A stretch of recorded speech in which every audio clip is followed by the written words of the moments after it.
Koleksi Nostalgia Zaman.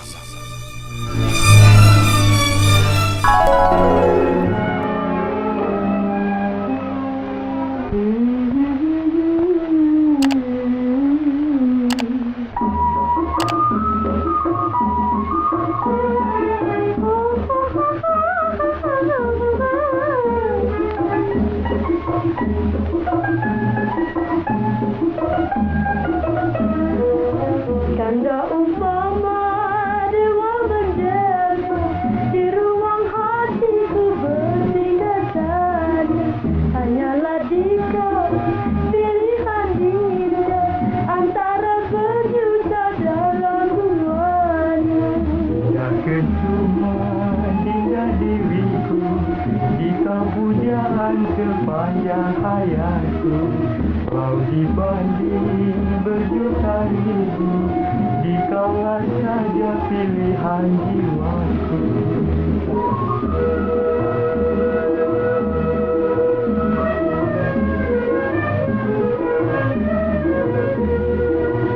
Bila kita dapat bertemu, barulah lenyap rasa merindu. Rasa gelisah mengarungi hati, telah berpisah hingga berjumpa lagi. Bawalah dinda ke negeri dewa, sebagai hamba pun tidak mengapa. Memang begitu niat di hati, mahligai pusaka dinda lagi.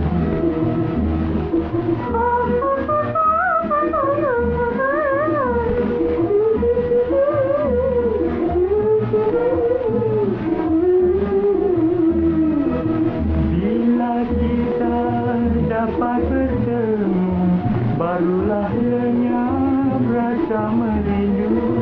Rasa gelisah menggaruk di hati, telah berpisah hingga berjumpa lagi. Hasrat bertemu, mesra terpadu, Seperti berenang di telaga madu. hasrat bertemu, mesra terpadu, seperti berenang di telaga madu.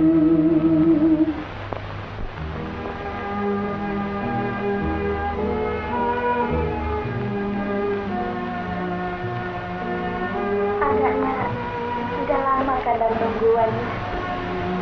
Belum bertemu memang terasa lamanya. Tapi kalau sudah bertemu, segala yang lain menjadi lupa.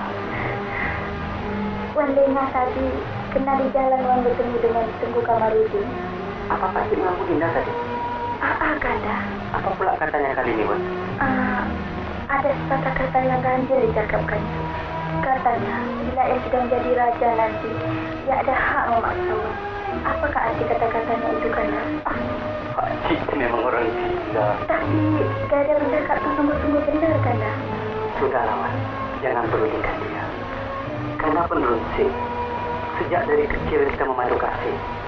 Pasti itu ada-ada saja nak mengganggu kita. Sekarang, jangan kita sebut-sebut namanya lagi ya. Baiklah, Kanda. Wan, Kanda terpaksa pergi sekarang. Karena ayah nak mengadakan jamuan malam ini di sana. Wan pun tahu, ayah Wan mengatakan dia akan ke istana malam ini. Iyalah, Datuk dengan ayah kan macam kuku dengan isi. Afif kita bagaimana pula? Kita macam kulit dengan daging. Tapi Wan terpaksa kerana ayah Wan diseksa, Kanda. Kanda, cakaplah, adakah ini cuma satu hela saja? Nanti Kanda akan menahan perkahwinan itu. Dinda, itulah maksud Kanda yang sebenarnya. Kanda takkan melepaskan Dinda ke tangan orang lain. Makan dan pakai boleh sembarangan. Tapi pilihan hati ialah satu. Dinda. Kalau tak berjaya, rusaklah rancangan kita. Dinda, kemarau takkan sepanjang masa, Dinda. Kanda akan cuba menumbangkan pemerintahan Zalimi waktu keramaian itu. Pujuklah dia supaya menjemput banyak tetamu. Baiklah. Sekarang Kanda patut pergi. Nanti kalau orang datang, susah kita Kanda. Ya. Tunggu Kanda.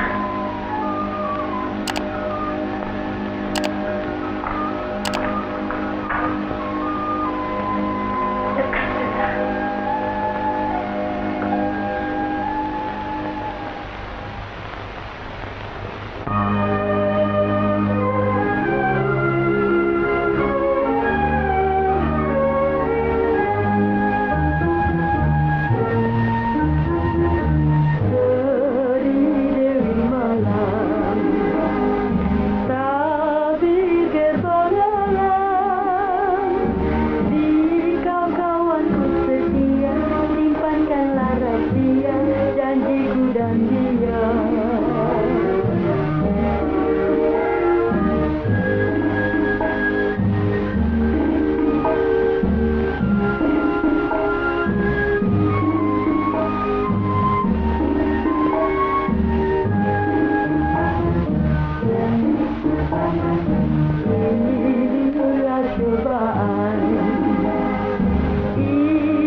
Sebagai sangkar bahagia Seri Dewi Malam tabir gerbang di kau kawan setia simpankanlah rahasia janjiku dan dia.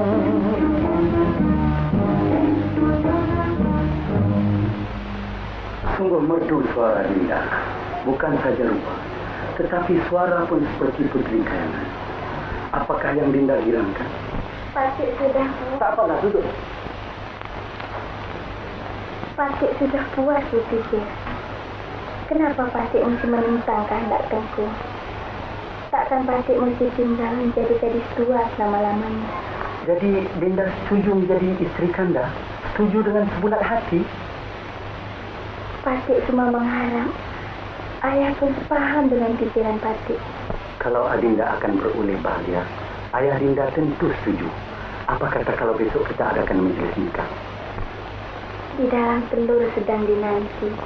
Ini kan pula sudah menetas. Pakcik seumpama gula di mulut Tengku. Bila hendak ditelan, boleh ditelan. Tetapi, kenapa terburu-buru sangat? Apa guna ditangguhkan Dinda? Tengku Raja Besar, sepatutnya majlis perkahwinan kita dibuat secara besar-besaran. Panggil rakan-rakan dan kenalan kita di dalam dan di luar negeri. Ya, betul. Beristrikan seorang yang cantik seperti Adinda, mestilah dengan majlis yang sehabis-habisnya. Dinda percayalah, Kanda akan uruskan satu majlis yang teristimewa sekali di dalam negeri ini. Oh, Dinda. Tengku, Pakcik sungguh bahagia. Tetapi, biarlah Pakcik sendiri yang menikmati kebahagiaan ini. Baiklah, ke Kanda pergi dulu.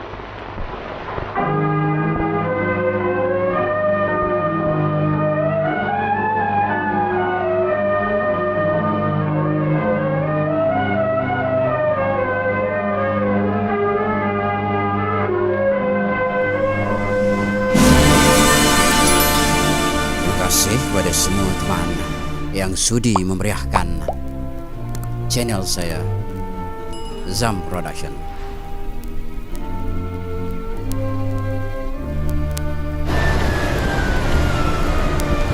Jangan lupa untuk komen, like, share dan subscribe Zam Production channel. Jumpa lagi.